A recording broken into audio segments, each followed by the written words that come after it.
मित्रांनो, आपल्या चॅनलवरती तुमचे सर्वांचे स्वागत आहे. तर मागील व्हिडिओमध्ये आपण परस्पर संबंध, त्यानंतर प्रश्नचिन्हाच्या जागी जी काही अंक मालिका पाहिली. आता त्यानंतर आपण ज्या काही स्पर्धा परीक्षा असतील किंवा NMMS स्कॉलरशिप, MTSC अशा इतर सर्व स्पर्धा परीक्षेसाठी लयबद्ध मांडणी हा एक टॉपिक आपल्याला विचारण्यात येतो. यावर 2-3 प्रश्न आपल्याला विचारलेले असतातच आणि हा टॉपिक खूप महत्वाचा आहे. तर लयबद्ध मांडणी म्हणजे काय?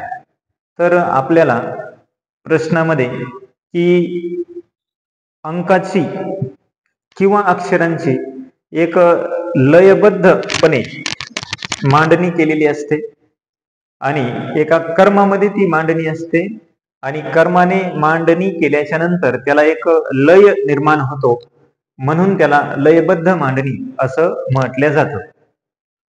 तर लयबद्ध मांडणीचे जे काही आपल्याला प्रश्न सोडवायचे असतात त्यासाठी काही तुम्हाला एक महत्वाच्या गोष्टी लक्षात ठेवायच्या आहेत की आपल्याला लयबद्ध मांडणी हा घटक सोडवण्यासाठी त्यामध्ये सुरुवातीस आपल्याला काय करायचे असते की या टाईपचे प्रश्न असतात. तर आपल्याला दिलेल्या प्रश्नामध्ये अगोदर किती अक्षर किंवा किती अंक दिलेले आहेत ते आपल्याला बघायचे असते आणि हे पाहिल्याच्या नंतर आपल्याला त्या अक्षराच्या संख्येवरून एकतर 2-2 चे गट किंवा 3-3 चे गट किंवा 4-4 चे गट, 5-5, 6-8 याप्रमाणे आपल्याला त्याचे गट पाडायचे असतात आणि गट पाडल्याच्या नंतर आपल्याला ते उत्तर काढण्यासाठी खूप सोपं जातं. तर गट पाडणे हे आपल्याला लक्षात ठेवायचे आहे. तर बघूयात आपण की लय कशा प्रकारे निर्माण होतो किंवा जी रिकामी जागा सुटलेली आहे तिथं आपल्याला कुठला पर्याय येऊ शकतो. तर यासाठी आपल्याला सुरुवातीला गट पाडावे लागतील. मग आपण बघू की इथे किती अक्षरांचा समावेश आहे. पहिल्या प्रश्नामध्ये 1, 2, 3, 4, 5, 6, 7, 8, 9, 10, 11, 12, 13, 14, 15. तर इथे टोटल 15 अक्षरांचा समावेश आहे आणि आपल्याला रिकाम्या जागा सुटलेल्या आहेत 1, 2, 3, 4. म्हणजे पर्यायामध्ये 4 ठिकाणी आपल्याला काय घ्यायचे ते दिलेले आहे. तर आपल्याला इथे 15 जर असेल तर एक तर आपल्याला 5-5 चे आणि 3-3 चे असे 2 गट पडतात, पण आपण 3-3 चे इथं आपण गट पाडणार आहोत. तर पहिला गट झाला आपला हा, दुसरा, तिसरा, चौथा आणि 5वा.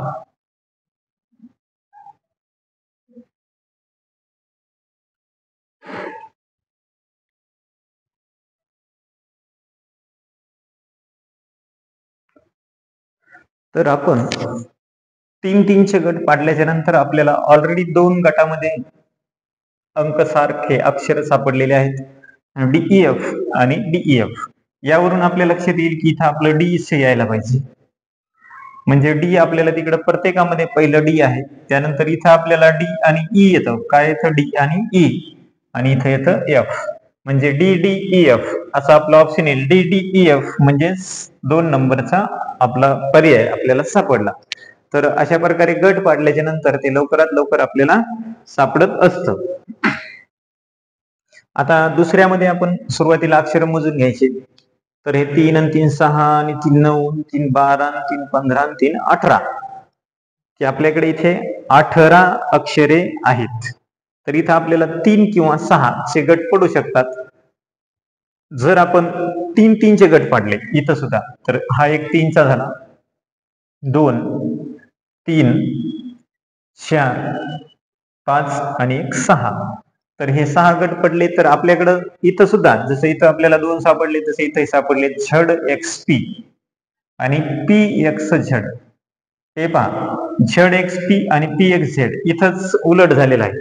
म्हणजे आपल्याकडे जर झेड एक्स पी घेतलं तर इकडं आपण काय करायचं की हेच पी इथं घ्यायचं, पी एक्स झेड. इथंच आपल्याला पुन्हा झेड घ्यायची, झेड एक्स पी. परत इथं ऑलरेडी पी आलेलंच आहे, परत इथं ऑलरेडी झेड आलेलंच आहे. मग झेड एक्स पी इथं पी असेल, परत इथं पी आहे, पी एक्स, परत इथं झेड असेल.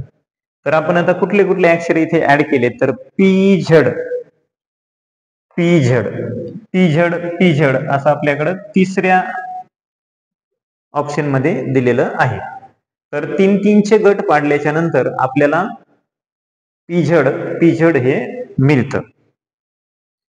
तिसरा प्रश्न आपला अंकाशी संबंधित आहे. इथे अंक दिलेले आहेत 1 2 3 4 5 6 7 8 9 10 11 12 13 14 15 16. 16 आहेत म्हणजे एकतर 8चा गट किंवा 4चा गट. तर आपण 4-4चे गट घेऊ. 1 2 3 4 हा एक गट झाला, 1 2 3 4 हा एक झाला, 1 2 3 4 हा एक झाला आणि हा पूर्ण गट आपल्याला भेटलेला आहे एक शेवटचा 11 0 1. आपल्याला या टाईपचे गट तयार होतील. तर इथं आपण 1 ठेवला तर 11 0 1 तयार झाला. इथं आपल्याला पुन्हा एकच ठेवायचा आहे, 1 1 0 1 11 0 1. इथं आपल्याला 1 आणि 0 ठेवा म्हणजे 11 0 1 म्हणजे 11 आणि 10 असं आपल्याला उत्तर येणार आहे. 11 आणि 10 पर्याय नंबर 4 मध्ये आपल्याला सापडलं. प्रश्न क्रमांक 4 मध्ये आपण अगोदर अक्षरे मोजू. 2 4 6 8 10 आणि 12. इथे 3-3चे किंवा 2-2चे किंवा 4-4चे कुठलेही आपण असे गट पाडू शकतो. तर इथं आपण एक 2-2चे गट पाडू. 2-2चे गट पाडल्याच्या नंतर ते आपल्याला 3 ठिकाणी पी क्यू, पी क्यू आणि इथं सुद्धा पी क्यू दिसत. तर यावरून लक्षात येतं की हा गट पी आणि क्यूचाच आहे. मग आपल्याला इथं एक पी घेता येईल, इथं क्यू घेता येईल आणि इथं परत पी घेता येईल. पी क्यू पी असं आपलं उत्तर असेल. पी क्यू पी म्हणजे ऑप्शन नंबर 1. या टाईप मध्ये आपल्याला सोडवायचे आहेत. आता आपण 5 नंबरचा पाहू. इथे 3 6 9 12 आणि 4 16 असे 16 आहेत म्हणजे 4चा गट घेऊ. 1 2 3 आणि 4. तर एक लक्षात येतं की एक्स वाय झेड झेड. इथं आपल्या लक्षात येईल की एक्स वाय झेड झेड असं आहे. तर आपण असं ठरवलं, इथं सुद्धा एक्स वाय झेड, इथं एक्स वाय झेड आहे म्हणजे इथं झेड देऊ. इथं एक्स वाय झेड, इथं झेड आणि इथं झेड झेड.